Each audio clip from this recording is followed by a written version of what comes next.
नमस्कार। आज से हमारा पीसीएस क्रैश कोर्स शुरू हो रहा है, जिसका पहला पार्ट है साइंस। याद रखिएगा, हम लोग सिर्फ उसी पार्ट पर डिस्कशन करेंगे जो एग्जामिनेशन में पूछा जाता है। इधर उधर की बात नहीं, नो बकवास। तो अगर आप चैनल पे नए हैं तो चैनल को सब्सक्राइब कर दीजिए, लाइक कर दीजिए, ताकि इसका लाभ आपके ज़्यादा से ज़्यादा मित्र उठा सकें।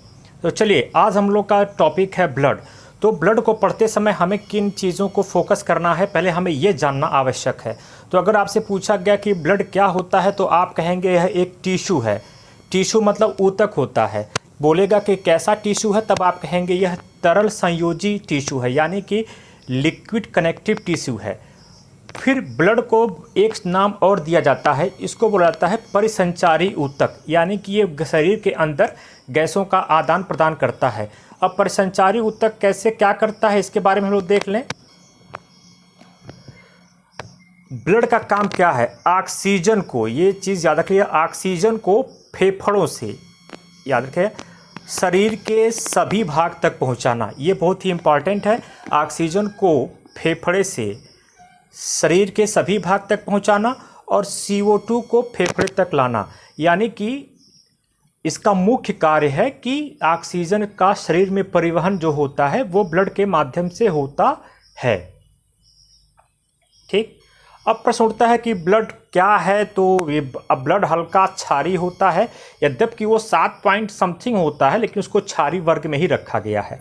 और ये पूरे शरीर में 7 से 8% होता है। अगर आपसे पूछा गया कि ये परसेंट लिखा है, पूरे शरीर में ब्लड कितना होता है, 7 से 8% होता है।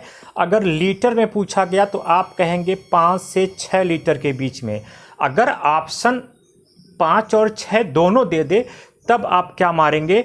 तब आप ऑप्शन 5 लीटर को मारेंगे। चूँकि याद रखें, जहाँ से शुरू होता है कोई चीज़, उसी को ही मारा जा सकता है।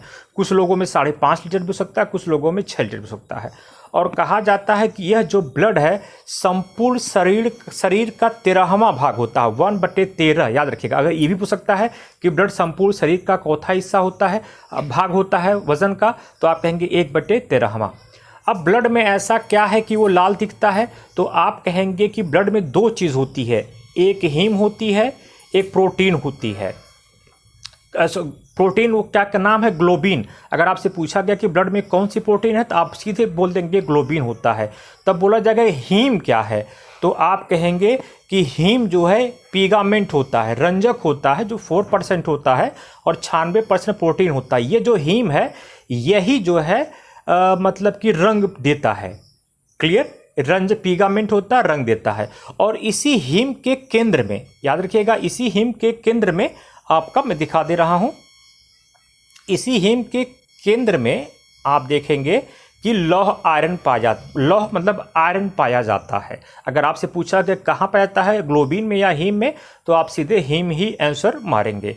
आगे देखते हैं कि अब ये एक सामान्य मनुष्य में कितना होता है ब्लड।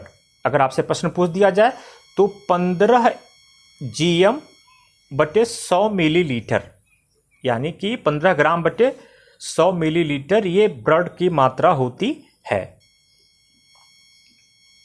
आगे देखते हैं, यानी कि अब आप देखा जाए ब्लड का मुख्य क्या क्या है? ऑक्सीजन का परिवहन। क्लियर? अब देखते हैं, एक बहुचर्चित है कि ब्लड प्रेशर क्या होता है। तो याद रखिएगा, अब इससे क्वेश्चन कैसे पूछा जाता है। एक सामान्य स्वस्थ मनुष्य का, जिसको कोई दिक्कत नहीं है, उसका ब्लड प्रेशर होता है 120 mg/Hg/80 mg/Hg। अगर इसको हम लोग साधारण भाषा में बोलें तो ऊपर वाला 120, नीचे वाला 80। ऊपर वाले को सिस्टोलिक कहते हैं, नीचे वाले को डिस्टोलिक कहते हैं। राइट? और यह जो Hg होता है, यह पारा का द्योतक होता है। पारा मतलब मरकरी का द्योतक होता है। और ब्लड के बारे में कहा जाता है कि उम्र बढ़ने के साथ साथ लगभग 45+ होने पर ब्लड प्रेशर बढ़ता ही है। इसलिए डॉक्टर लोग कहते हैं कि जिनकी अवस्था मतलब कम क्या बोलते हैं कि कुछ कम है, उनका जो है ब्लड प्रेशर सामान्य माना जाता है। अब देखिए, अगर ब्लड प्रेशर को वायुमंडल से कनेक्ट किया जाए तो हमारे पढ़ने का तरीका क्या होगा। तो एक तो ब्लड प्रेशर नापा किस में जाता है, तो आप कहेंगे कि स्फेग्नोमीटर में मापा जाता है। आपका आंसर पूछा ब्लड प्रेशर किस में मापते हैं, आप कहेंगे स्फेग्नोमीटर में मापते हैं।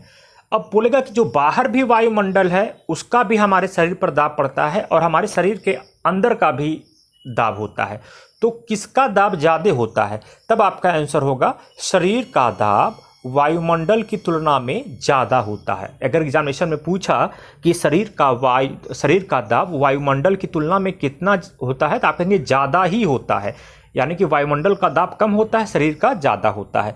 अब आपसे पूछा गया कि रक्त निर्वात में यानी वैक्यूम स्थिति में क्या होगा रक्त का, तो आप कहेंगे कि 760/120 लगभग 880 mmHg।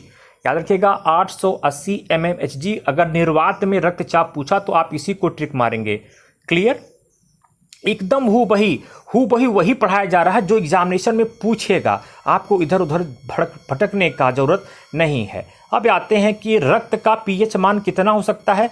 होता क्या है कि यह 7.35 से 7.45 यानी कि 7.35 to 7.45।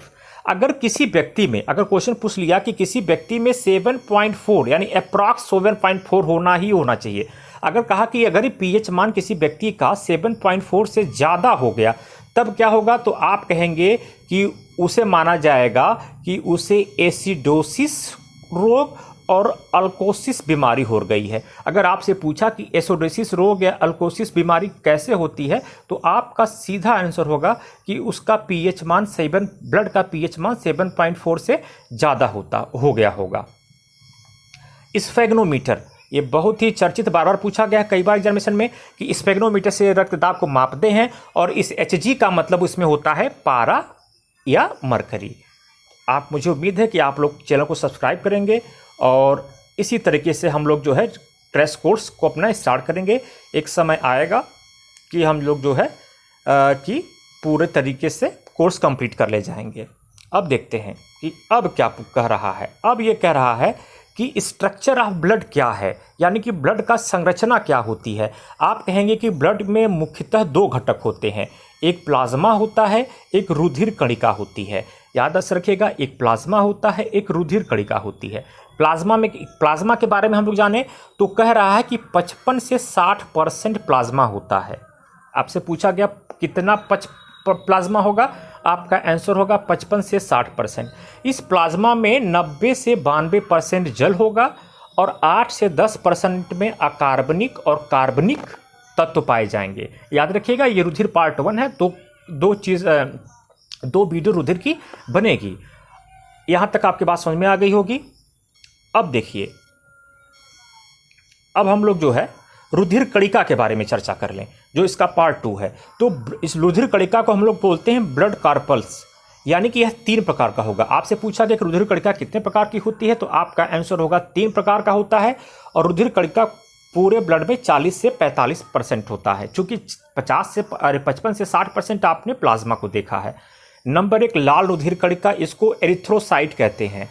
ये बहुत ही इंपॉर्टेंट है, कई बार पूछा गया है। इसे क्या बोलेंगे? एरिथ्रोसाइट बोलेंगे।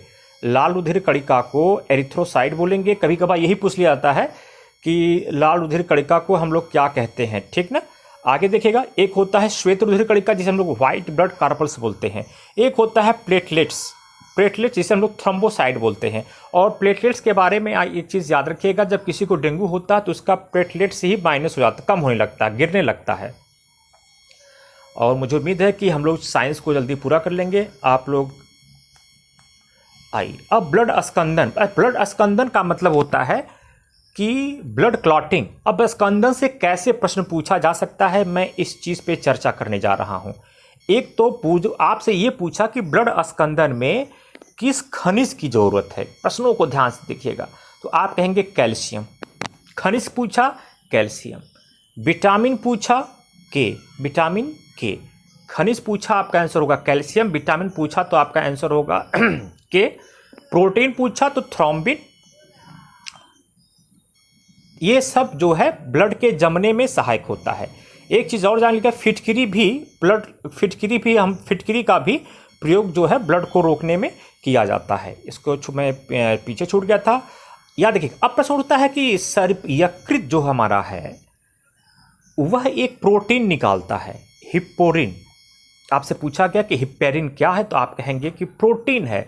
और यह हिप्पेरिन क्या करता है, शरीर के अंदर ब्लड को जमने नहीं देता है। याद रखिएगा, हिप्पेरिन ही शरीर के अंदर ब्लड को जमने नहीं देता है।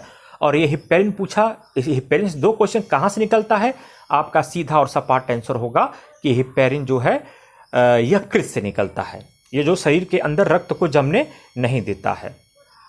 अब मुझे आशा है कि आप लोगों को ये क्लास समझ में आ रहा होगा, और कृपया आप लोग इसे सब्सक्राइब कर दीजिएगा। हम लोग जल्द ही ब्लड पार्ट 2 लेकर आएंगे।